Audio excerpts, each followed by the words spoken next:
Hi everybody, this is Dennis from the Dennis and Andy Show. I'm going to do a full review of Heroes Reborn #2 from Marvel Comics. This issue was done by Jason Aaron and Dale Keown. I already done a quick flip of it and as well as reviewed the first one. So let's just open this up and get to it. It opens up with a picture of Galactus. It's Dale Keown. I love this, and it's one of the reasons why I was very excited to pick this book up. I love this. My journey is ended. The planet Earth shall sustain me until it has been drained of all elemental life. So speaks Galactus. And I love it. And then all of a sudden, Surfer's like, Master, something's coming at a speed even beyond mine. And we're all thinking, say what? I mean, Surfer's about one of the fastest beings in the universe. So it piques our interest. Oh, look at that 2-page spread. Yep, and it goes through, and the red-blooded American way. We see Hyperion going through and basically just blows out the back of Galactus's head. We did talk about it in one of our live streams where I think Andy brought up the idea of maybe if they would have flown through his chest and still held his beating heart. You know, that really would have been cool, but I still thought this was impressive. I mean, nothing can do that to Galactus. So we're seeing something here that we're not used to.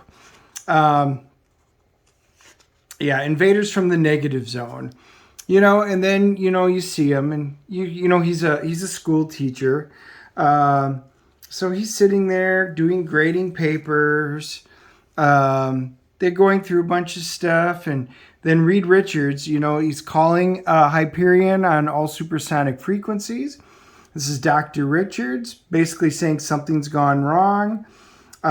With the negative zone portal, please respond as quickly as possible, and he's already standing there. And Hyperion, don't tell me he's escaped already. Where is he? Where's Dr. Doom? Well, apparently they don't get along so well. Don't worry, Big Ugly, your Pug Ugly archenemy is still in lockdown. So they're, of course, talking about Victor Von Doom. In the last, issue, he got the gem of Sidorak, and that kind of made him Dr. Doom. So he was like the Juggernaut and Dr. Doom all rolled up into one, which was kind of neat. I wish they would have done a little more with it if they were going to explore it. But, you know, it was all right in the first issue. And basically they go through it and find out, well, it's not one person that escaped. Almost everybody has escaped. So he goes, I sweep all 50 states with my atomic vision. I tune out every American sound except for screaming. So many madmen and monsters over the years. This will be a long day. And this is where, again, Dale's art just shines. There's Gladiator and the Imperial Guard from the Shi'ar. It does mention in here, we still couldn't figure it out. They talk about the Sleesacks of Chandalar, the Brood Imperium. So it looks like the Brood got somehow infested them and they've mutated. And he says, I can't hold back. Then it goes into the Beyonders. So if you remember, from the original Marvel Secret War where it was the Beyonder, and then they've gone through on that story over the last few years, and we find out there's a race of the Beyonders. So he's dealing with the Beyonders. There's Peter Parker, which is pretty funny. It says Peter Parker, photographer, unluckiest man who's ever lived, maybe also the most uncoordinated, who likes to think Hyperion is his pal, basically. And yet he arrives and Hyperion saves him. And then we find another alteration in this universe. Henry, it says Dr. Henry Pym was a friend of mine. But apparently powering Ultron and the man with the Pym particle heart. So they become one. So Henry Pym and Ultron are become one in this universe. Once again, probably because there were no Avengers. He easily defeats Ultron, crushes him up like a trash compactor, brings him down. He goes, just one more left, the worst of the bunch. Look at this, Buscema High School, probably from John and Sal. What a neat little throwback to it. So that's pretty fun.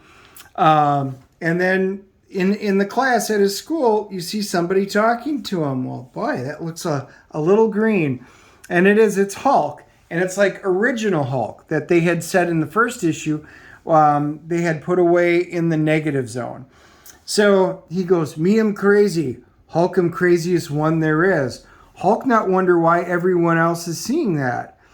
Thought am backwards. Hulk am not. He's like, Banner, get away from the students. How did you even know where I was? This is my secret identity. He goes, Hulk knows too much. No world wrong, people wrong, Hulk's friend missing, where Earth's mightiest hero, where are even... Basically, they're saying Hulk is implying he knows there is something like Blade in the first issue. Hulk knows there's something wrong. He knows the Avengers, and they're not here. He's just not probably smart enough to try and deduce everything with it. So it was kind of a neat take on it. But he knows Hulk is really strong. He goes, but I've coddled him for too long. Deep down, there was a part of me that always hoped that maybe given the right motivation, the Hulk could become a force for good. But that was foolish of me. A monster is a monster. He goes, I should have done this a long time for your own good. Hulk smashes him, of course, like that. But he goes, please make Hulk happy. You love Hulk when Hulk am happy. He goes, he's strong enough, he could do it. This is the part of the job I hate. I hereby invoke Executive Order SSA 1939, which is cool. They're dealing back to the World War II superhero initiatives. May God have mercy on your soul, Bruce. And then, bam, just check that out. I love that. I've had to kill him 24 times before he stays dead. His screams hello over and over until he's little more than a quivering puddle of radioactive goo. Those are the last words. I hear him call out. Steve, he whimpers. Where's Steve? And with that, the Hulk rages no more. So he's wondering, where's Steve Rogers? Where is Captain America? You know, it gives him pause for thought.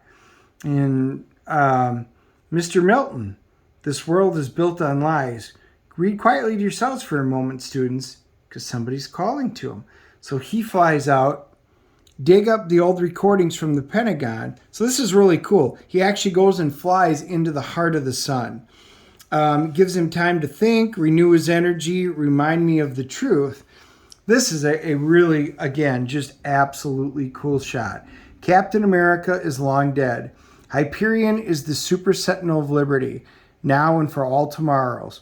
And this world is the truth of all truths. It is everything I could have dreamt it would have been. But even now, it was somehow a lie.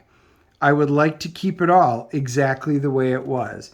So even though he realizes something may be wrong, he was going to keep it this way and do everything in his power. So that's kind of an intriguing setup. This is the backup story, Ed McGuinness, and which is really cool because we hear Mr. Milton from one of the students. He rushes out there, and there's an old homeless guy. And he goes, do you attend school here? No, never got the chance for that. Guess that's something else that is taken from me. I'm going to have to ask you to leave the school grounds. He goes, why does my atomic vision keep shorting out when I try to scan him? The older guy, nice school. It's got its own superhero. Looking out for some humdinger of a world we find ourselves in, isn't it? Doubt I'm just another homeless old vet for the world forgotten, one who woke up one day and realized he had forgotten something himself, something mighty important. And what was that? The truth. Pleasure meeting you, Hyperion. The man of American might. And anyway, he goes, "Gah, that actually hurts. Why do I suddenly feel so weak around this man? Sir, I'm afraid I'm going to have to ask you to come with..." And he's gone. You can see the blur. Sir? Sir? And then you see, look at that. Basically, Blade's having a conversation with him. He scoops him away. Sorry about before. You wake from a long sleep and find a vampire standing over you telling your own reality's broken.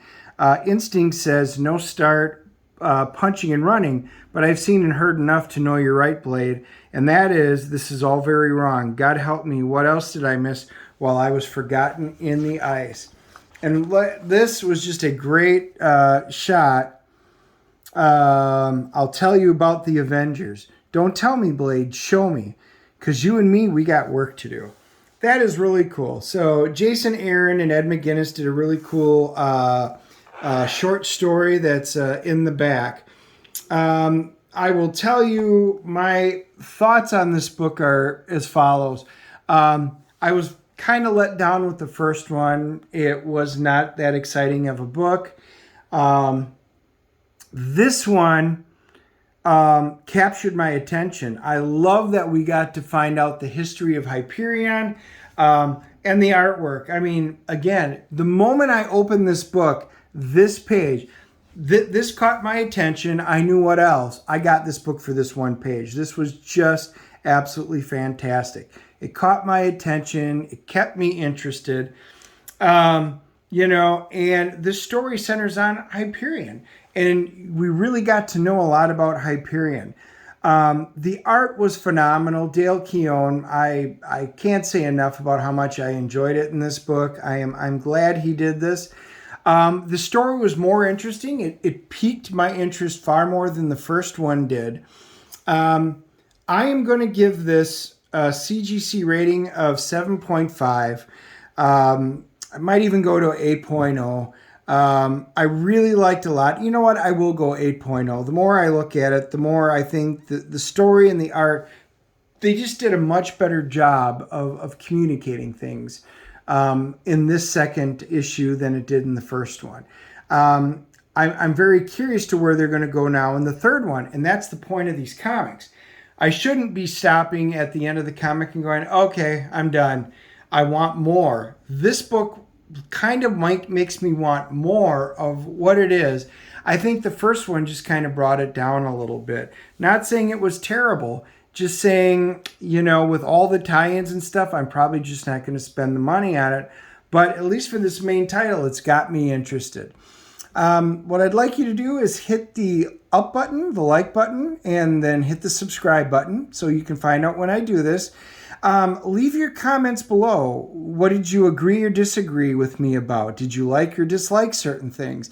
Did you love or hate the art or the story? Or, is there a particular point you and I disagree on? Love open discussion on this stuff. Just don't hit the down button because you didn't like my opinion on something, because that doesn't do any of us any good. Hit the up button, but then let's discuss it. Put it down in the comments below. So I look forward to talking to you guys later. Let me know what you think of this in the comments below. We will talk to you soon.